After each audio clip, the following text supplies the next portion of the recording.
স্বাগতম তোমাদের প্রিয় চ্যানেল অধ্যয়ন শুরু করার আগে বইটি খুলে রাখুন আর আমার সাথে পড়তে থাকুন।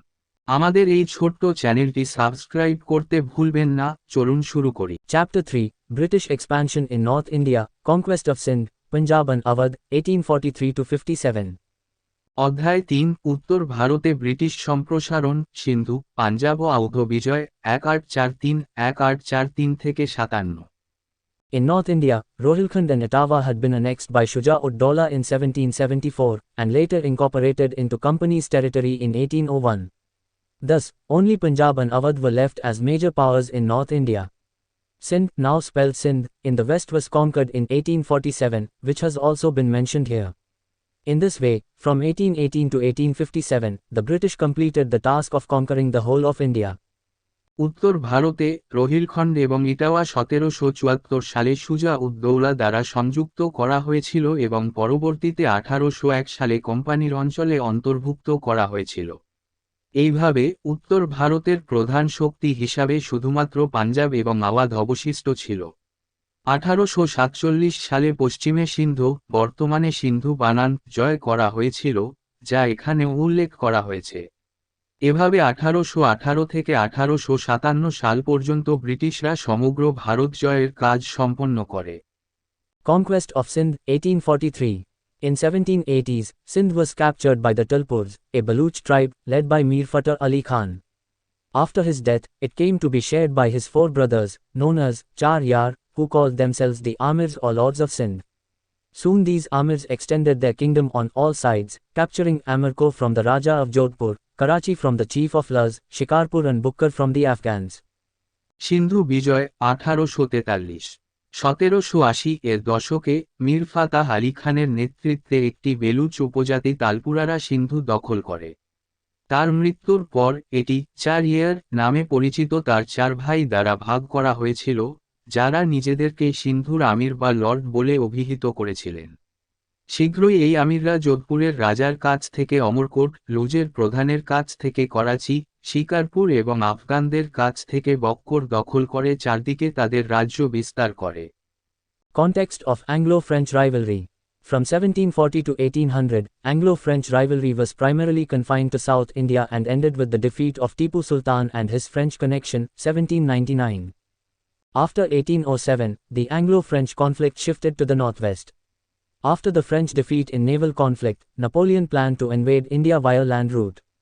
Alarmed by the prospect, Lord Minto I immediately sent four diplomatic missions: Malcolm to Tehran, Elphinstone to Kabul, Charles Metcalfe to Lahore and Seaton to Sindh. With the efforts of these diplomatic missions, friendly treaties were concluded with the respective governments to counter the French challenge.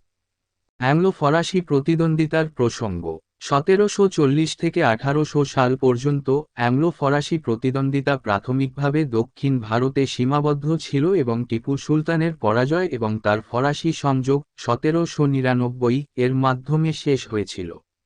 1807 সালের পর অ্যাংলো-ফরাসি দ্বন্দ্ব উত্তর পশ্চিমে স্থানান্তরিত হয়। নৌসংঘাতে ফরাসিদের পরাজয়ের পর Napoleon স্থলপথে Bharat আক্রমণের পরিকল্পনা করেন। সম্ভাবনা দেখে শঙ্কিত হয়ে লর্ড মিন্টো প্রথম অবিলম্বে চারটি কূটনৈতিক মিশন পাঠান: ম্যালকমকে তেহরানে, এলফিনস্টনকে কাবুলে, চার্লস মেটকাফকে লাহোরে এবং সেটনকে সিন্ধুতে। এই কূটনৈতিক মিশনের প্রচেষ্টায় ফরাসি চ্যালেঞ্জ মোকাবেলায় সংশ্লিষ্ট সরকারের সাথে বন্ধুত্বপূর্ণ চুক্তি সম্পন্ন হয়।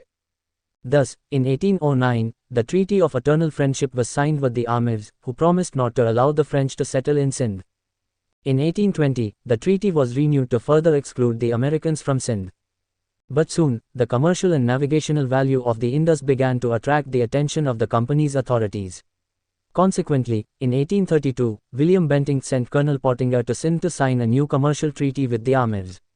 As per the treaty, the Amirs allowed a free passage to English travelers and merchants through Sindh and also allowed the use of Indus for commercial pursuits. Later, Pottinger was stationed as the company's political agent in Sindh. এইভাবে 1809 সালে আমিরদের সাথে চিরন্তন বন্ধুত্বের চুক্তি স্বাক্ষরিত হয়েছিল, যারা ফরাসিদের সিন্ধুতে বসতি স্থাপনের অনুমতি না দেওয়ার প্রতিশ্রুতি দিয়েছিল। 1820 সালে সিন্ধু থেকে আমেরিকানদের আরও বাদ দেওয়ার জন্য চুক্তিটি পুনর্নবীকরণ করা হয়েছিল। কিন্তু শীঘ্রই সিন্ধুর বাণিজ্যিক ও নৌমূল্য কোম্পানির কর্তৃপক্ষের দৃষ্টি আকর্ষণ করতে শুরু করে। ফলস্বরূপ 1832 সালে উইলিয়াম বেন্টিং কামিরদের সাথে একটি নতুন বাণিজ্যিক চুক্তি স্বাক্ষর করার জন্য কর্নেল পটিঙ্গারকে সিন্ধুতে পাঠান। চুক্তি অনুসারে আমিররা সিন্ধুর মধ্য দিয়ে ইংরেজ পর্যটক ও বণিকদের বিনামূল্যে যাতায়াতের অনুমতি দেয় এবং বাণিজ্যিক কাজে সিন্ধু ব্যবহারের অনুমতি দেয়। পরে পটিঙ্গার সিন্ধুতে কোম্পানির রাজনৈতিক এজেন্ট হিসেবে নিযুক্ত হন। Context of Anglo-Russian rivalry. However, Lord Auckland began to see Sindh from a larger perspective of defense for India from the Russian threat mentioned in the previous chapter. To him, Sindh was a necessary prelude to the annexation of Afghanistan. Thus, Sindh was conquered to counter Russia. The commercial benefits from the Sindh River were also an attraction.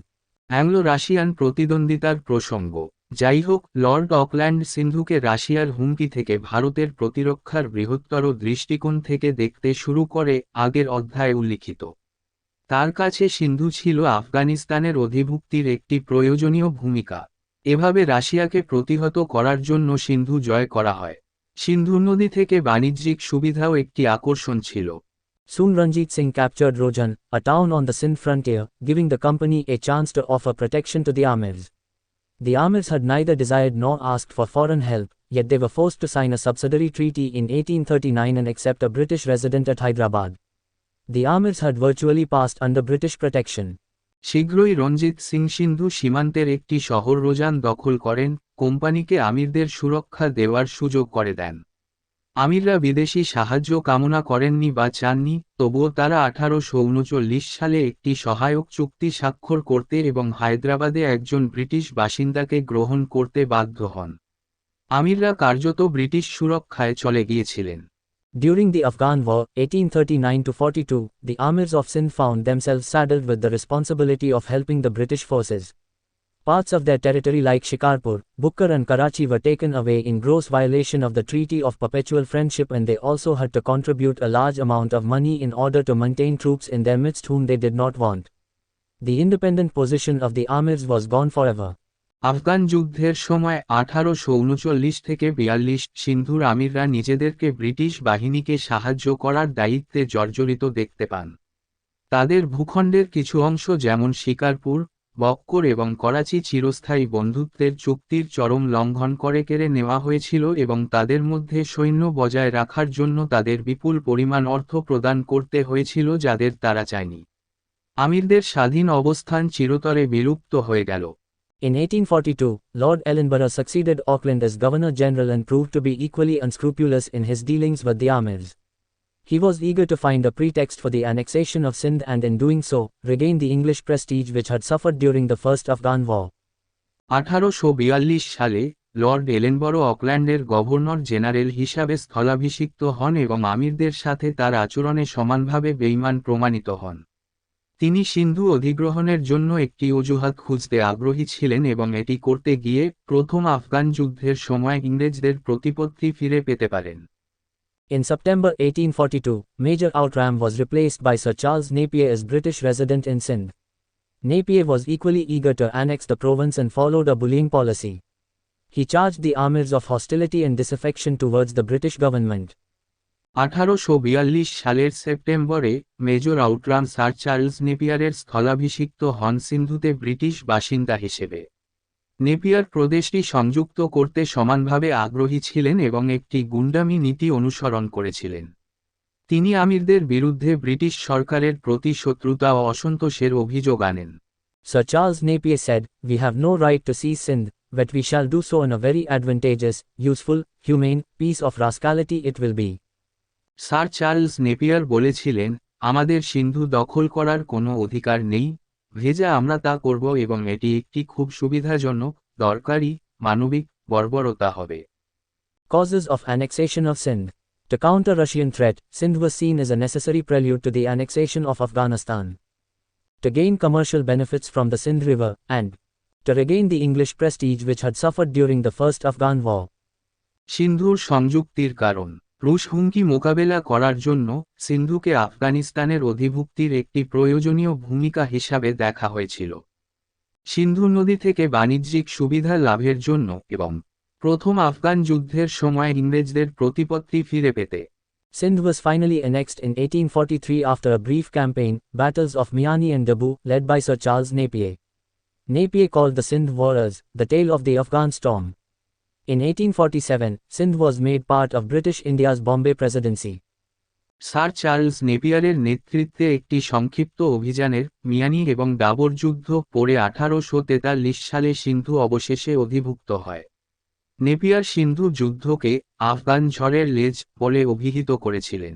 1847 সালে সিন্ধুকে British ভারতের বম্বে প্রেসিডেন্সির অংশ করা হয়। Conquest of Punjab, 1849. Punjab after Ranjit Singh. Punjaba Bijay, 1849. Ranjita Siniera Para Punjaba. Maharaja Ranjit Singh had died in June 1839. Despite his great personal achievements, he had failed to establish a stable Sikh state in Punjab, and his death was followed by political instability. He was a despot and had established a military rule.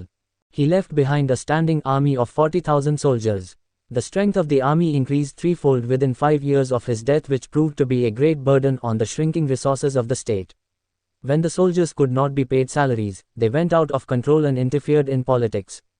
A war of succession ensued amongst the many sons of Ranjit Singh, the legitimacy of many of whom was doubtful. These incompetent heirs were unable to check the forces of disorder. Maharaja Ranjit Singh 1839 সালের June মাসে মারা গিয়েছিলেন। তার মহান ব্যক্তিগত অর্জন সত্ত্বেও তিনি পাঞ্জাবে একটি স্থিতিশীল শিখ রাষ্ট্র প্রতিষ্ঠা করতে ব্যর্থ হন এবং তার মৃত্যুর পর রাজনৈতিক অস্থিতিশীলতা দেখা দেয়। তিনি স্বৈরাচারী ছিলেন এবং সামরিক শাসন প্রতিষ্ঠা করেছিলেন। তিনি 40,000 সৈন্যের স্থায়ী বাহিনী রেখে যান। তার মৃত্যুর 5 বছরের মধ্যে সেনাবাহিনীর শক্তি 3 গুণ বৃদ্ধি পায়, যা রাষ্ট্রের সংকুচিত সম্পদের উপর একটি বড় বোঝা হিসেবে প্রমাণিত হয়। যখন সৈন্যদের বেতন দেওয়া যায় না, তখন তারা নিয়ন্ত্রণের বাইরে চলে যায় এবং রাজনীতিতে হস্তক্ষেপ করে। রঞ্জিত সিংয়ের অনেকের মধ্যে উত্তরাধিকার যুদ্ধ শুরু হয়, যাদের অনেকের বৈধতা সন্দেহজনক ছিল। এই অযোগ্য উত্তরাধিকারীরা বিশৃঙ্খলার শক্তি পরীক্ষা করতে অক্ষম ছিল। Ranjit Singh's sons Khadak Singh and Naunihal Singh sat on the throne in quick succession. In 1843, Dilip Singh, a minor son of Maharaja, was proclaimed king under the guardianship of Rani Jandan. রঞ্জিত সিংয়ের পুত্র খড়ক সিং এবং নৌনিহাল সিং দ্রুত পর সিংহাসনে বসেন। 1843 সালে মহারাজার নাবালক পুত্র দালীপ সিংকে রানী জিন্দানের অভিভাবকত্বে রাজা ঘোষণা করা হয়। The English cast their eye. The English were closely watching the happenings in Punjab and cast longing eyes on the fertile plains on the other side of the Satluj. The disastrous defeat in the Afghan war had lowered British prestige, which they wanted to regain at the cost of the Sindh and Punjab. In 1843 itself, they annexed Sindh, to the south of Punjab, which did not gain the British any respect in Punjab but only increased suspicions of British motives. ইংরেজরা তাদের চোখ caste করে। ইংরেজরা পাঞ্জাবের ঘটনা ঘনিষ্ঠভাবে পর্যবেক্ষণ করছিল এবং সুতলেজের অপর প্রান্তের উর্বর সমভূমিতে আকুল দৃষ্টি নিক্ষেপ করছিল। আফগান যুদ্ধে বিপর্যয়কর পরাজয়ের ফলে ব্রিটিশদের মর্যাদা হ্রাস পায়, যা তারা সিন্ধু ও পাঞ্জাবের মূল্যে পুনরুদ্ধার করতে চেয়েছিল। 1843 সালে তারা পাঞ্জাবের দক্ষিণে সিন্ধুকে অধিভুক্ত করে, যা পাঞ্জাবে ব্রিটিশদের কোনো সম্মান অর্জন করেনি বরং ব্রিটিশদের উদ্দেশ্য সম্পর্কে সন্দেহ বাড়িয়ে তোলে। In 1843, Major Broadfoot was appointed as company's political agent in Punjab. He stressed on the disorder in Punjab and recounted every tale of corrupt behavior at the court, affecting British attitudes.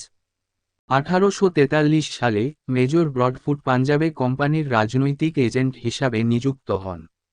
তিনি পাঞ্জাবের বিশৃঙ্খলার উপর জোর দিয়েছিলেন এবং আদালতে দুর্নীতিবাজ আচরণের প্রতিটি কাহিনী বর্ণনা করেছিলেন, যা ব্রিটিশ মনোভাবকে প্রভাবিত করে।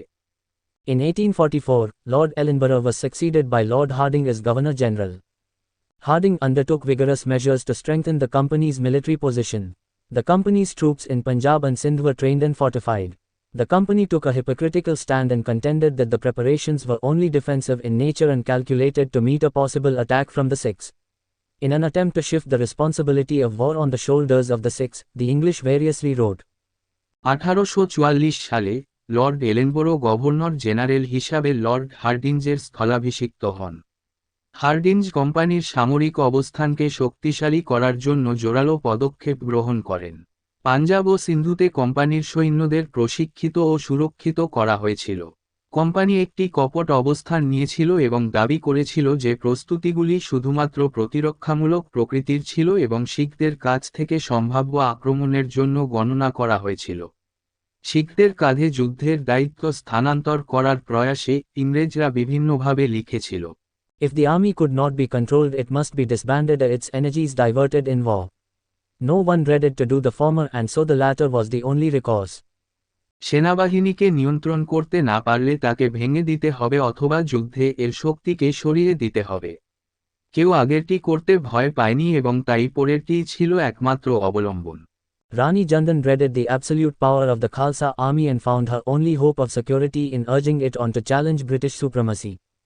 রানী জিন্দান খালসা সেনাবাহিনীর নিরঙ্কুশ ক্ষমতাকে ভয় পেয়েছিলেন এবং ব্রিটিশ আধিপত্যকে চ্যালেঞ্জ করার জন্য এটিকে আহ্বান জানিয়ে নিরাপত্তার একমাত্র আশা খুঁজে পেয়েছিলেন। In 1845, Lal Singh, a lover of Rani Jandan, had won over the army on his side and become the vizier. Teja Singh had become the new commander of the Sikh forces. 1845 সালে রানী জিন্দানের প্রেমিক লাল সিং তার পক্ষের সেনাবাহিনীকে জয় করে উজির হয়েছিলেন। তেজা সিং শিখ বাহিনীর নতুন সেনাপতি হয়েছিলেন। To the Sikhs, the British moves appeared more as an act of aggression rather than defense. Consequently, on the 11th of December 1845, the Sikh troops, led by Lal Singh, crossed the Satluj and took offensive action against the English troops commanded by Sir Hugh Gough. On the 13th of December, Harding made his declaration of war and thus the war began. শিখদের কাছে British পদক্ষেপগুলি প্রতিরক্ষার পরিবর্তে আগ্রাসনের কাজ হিসাবে বেশি দেখা দেয়। ফলস্বরূপ 11ই ডিসেম্বর 1845 সালে লাল সিংয়ের নেতৃত্বে শিখ সৈন্যরা সুতলজ অতিক্রম করে এবং সার হিউগো গোফের নেতৃত্বে ইংরেজ সৈন্যদের বিরুদ্ধে আক্রমণাত্মক পদক্ষেপ নেয়। 13ই ডিসেম্বর হার্ডিঞ্জ তার যুদ্ধের ঘোষণা দেন এবং এইভাবে যুদ্ধ শুরু হয়। এখানেই এই ভিডিওটি শেষ করলাম। পরবর্তী ভিডিওতে আমরা বাকিটা পড়ব।